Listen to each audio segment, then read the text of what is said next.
But now I can't say anything because I'm not supposed to know. Honestly, as much as I love her, she can be a raw pain in the arse. What is it with you girls?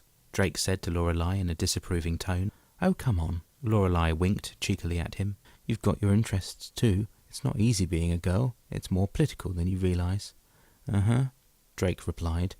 It was getting late now. The warm summer's breeze had cooled and the sky was now darkening as the sun dipped just below the horizon. The town was winding down, and as they entered the cul-de-sac, they saw more cars parked in the driveways. Most people were at home, resting after a hard day's work or study. Now they ate with their families. Simple, quiet folk when they were at home, but out, like everyone else, life for them was hectic. Here's your house, Drake pointed. Lorelei hesitated, staring up at the modern white building with its neat edges and tiny garden. It looked so tranquil. Thanks, she said quietly to Drake. We couldn't possibly leave you to walk alone in the dark.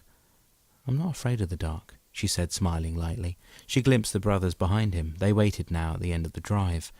Lucas stood with his arms crossed, looking sour. Reuben, at ease, was tapping his foot. Reuben waved at her when she looked at him, and she waved back. Good night, then, she said, giving Drake a quick hug. And you'll get home safely yourself, won't you? And you guys, she called to the brothers. See you in college tomorrow. Okay, bye, Lucas replied casually, dismissive, while Reuben waved joyfully. She nodded to them, turning and walking slowly towards the house. Drake returned to the others when she was inside. Get home safely, she says. Drake laughed. If only she knew. I wonder what she thinks is going to happen to us. Reuben slapped him on the shoulder. We had better be getting back anyway. Exams are coming up after all. Don't want to be late to college because someone overslept. Don't give me that, Drake huffed, walking with him. You spent more time out of college than the rest of us. Not just me. Lucas too. Don't drag me into this.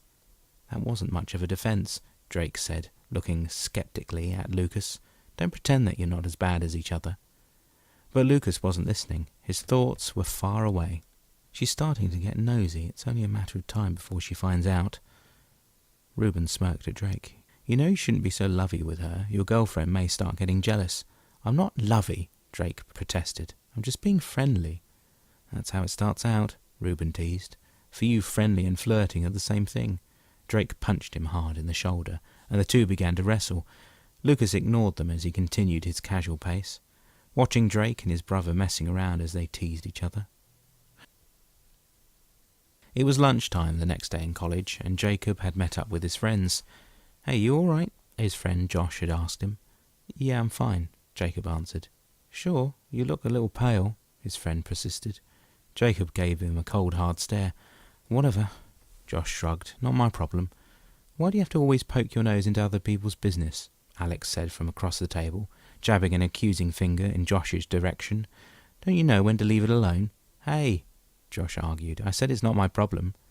The canteen now was brimming with people getting their lunch and talking loudly. As each person speaking contributed, it sounded as one continuous, indistinguishable noise over the clatter of knives and forks. People queued at vending machines. Some sat in large groups at the tables, a few on their own trying to revise. Have you just come in then? Alex asked Jacob, between slurps from his carton of orange juice. Sort of. I've only had one lecture. Only half an hour, though. Just a revision class. Listen, you want to go outside? Hold on. I've nearly finished. Josh shoveled the last few forkfuls of chips into the hole in his face. Okay, I'm done. They passed a small group of giggling girls on the way out, sitting around a table by the wall, some sitting on the table itself to see the others better. So what did he say? Well, he insisted on meeting me after class. Lorelei answered her friend hesitantly. But I don't think I'll be there.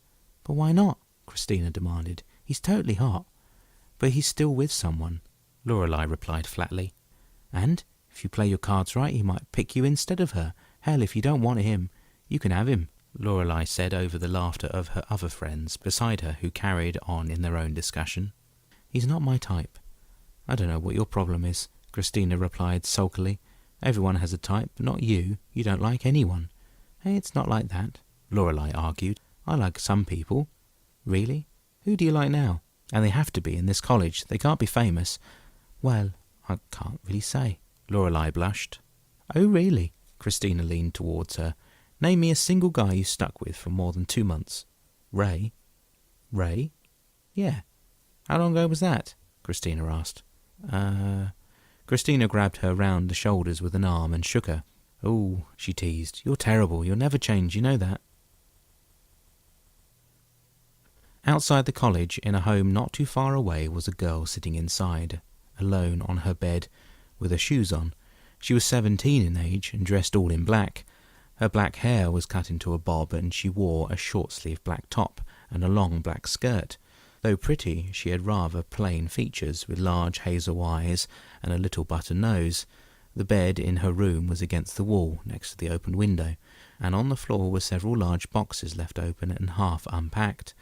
They were filled mostly with old toys she had collected from her younger days. A faded multicoloured train, a puppet, and a pack of tarot cards worn from regular use was in one of the boxes. In one of the other boxes was a bookshelf dismantled, alongside old books of fairy tales and fantasy, her favourite picture of a meadow, and a bedside lamp made of seashells. As a breeze lifted suddenly through the window, Ebony leaned on the sill, ignoring the rest of the room.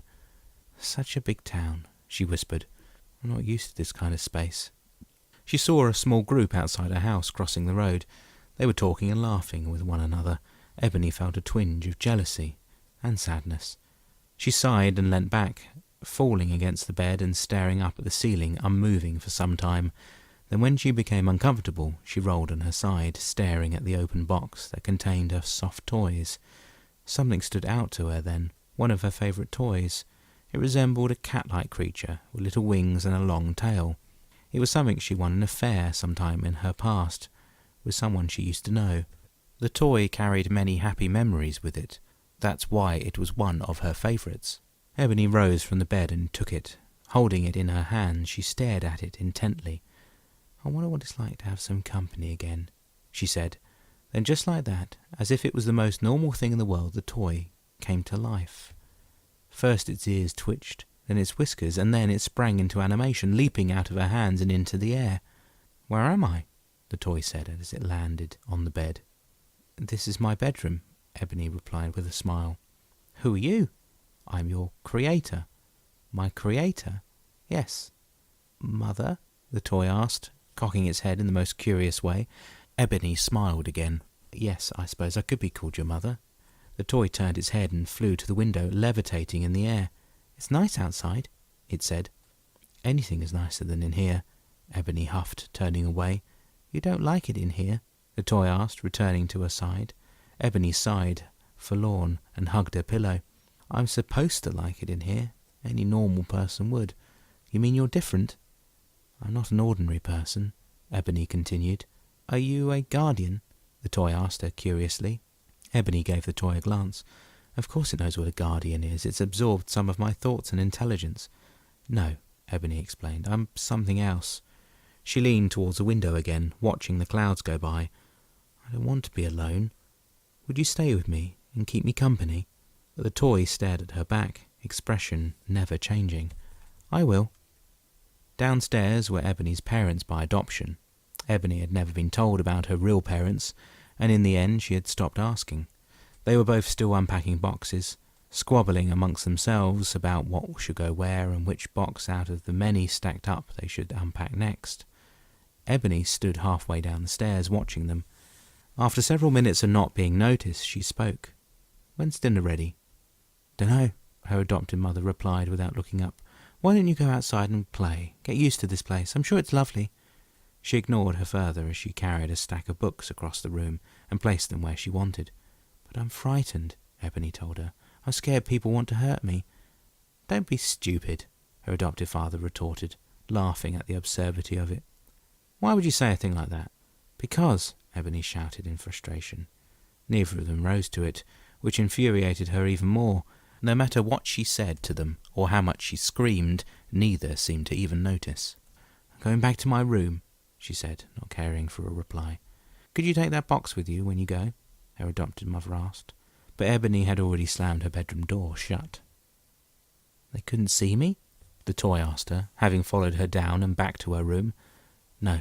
Ebony went over to the bed again and collapsed onto it. Only those with magic can see you. She sat up and held her knees, shoes again on the bed, though she didn't care. Does that mean they can't see you either? the toy asked, coming to rest on her shoulder.